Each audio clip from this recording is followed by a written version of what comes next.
So then, there's three things when you're living by the hormones of stress that you keep your attention on. Think about it.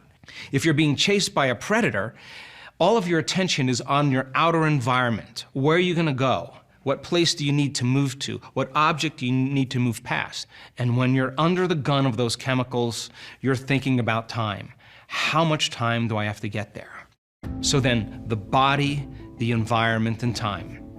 And if where you place your attention is where you place your energy, it makes sense then if all of your attention is on your body, all of your attention is on your environment, and all of your attention is on time, then you are putting all of your attention in this three-dimensional reality. Now you have to play by the rules of this three-dimensional reality, and everything that you create will take time. When people are under the gun of those chemicals, they're drawing from this invisible field of energy surrounding their body, this vital life force, and they're using it to make chemistry, and the field around their body shrinks. And they become more matter and less energy, more particle and less wave. And the very hormones of stress heighten our senses so that we become a materialist. And the more altered we feel from that stress response or by the emotional reaction from some threat or danger, the more we narrow our focus on the cause or the object. And when we do that, all of a sudden, we are focusing only on matter. There is another state of mind and body that you can live in, and that's called living in creation. And it's the exact opposite of living in survival. If the hormones of stress create incoherence in the brain, as well as incoherence in the heart, what we've found is that when people are living by those states, what if they had the ability to go from a narrow focus, or what's called a convergent focus, to what's called a divergent focus, or a broad focus, or an open focus? And it turns out when people take their attention off their body, when they take their attention off the people in their lives, when they're no longer putting any attention on the things they own, like their cell phone, their computer, their car, they're not thinking about the place they need to go or the place they're sitting, and they're not thinking about time in and of itself, they are disinvesting all of their attention and all of their energy out of this three-dimensional reality. Because they have no attention on it, it makes sense then that they're beginning to change their brain state. So then we've taught people how to broaden their focus. And when they open their focus and sense nothing but space, when they open their awareness and they tune in to the energy or the frequency out here, and instead of putting their attention on matter, they're putting their attention on energy, the act of opening their awareness causes them to stop thinking, to stop analyzing.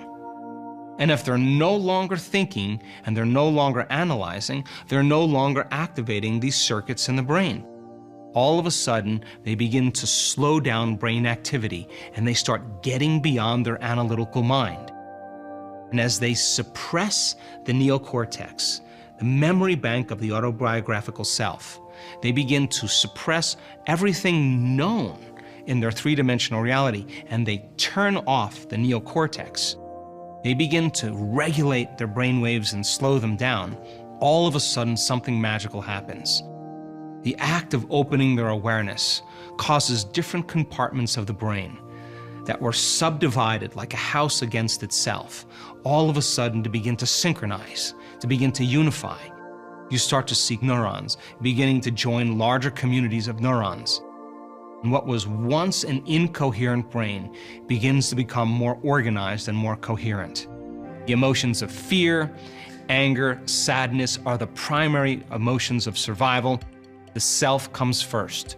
When you're living in that state, all of your attention is on your environment, all of your attention is on your body, all of your attention is on time. There's always energy lost in the system. We're living in emergency mode. We're narrow-focused or object-focused. We experience separation. We're determining reality with our senses. In other words, if we can't see it, if we can't smell it, if we can't taste it, if we can't hear it, we can't feel it, it doesn't exist.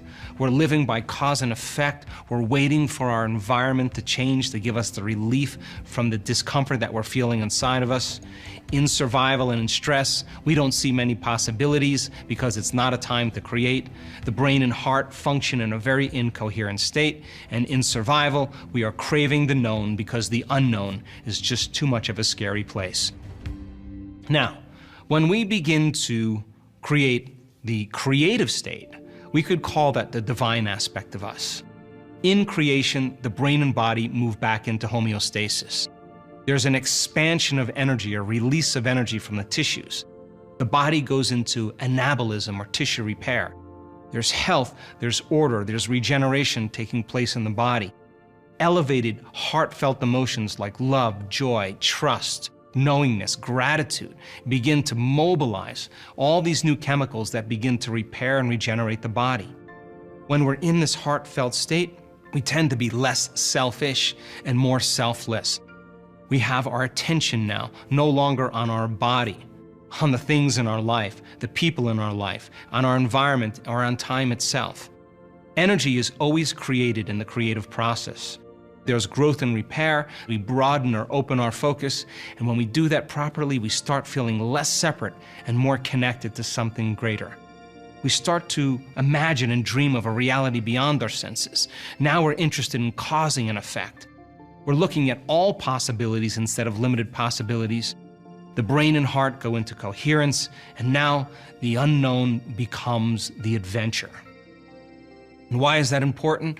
Because if we're going to create something new in our life, we have to crave the unknown.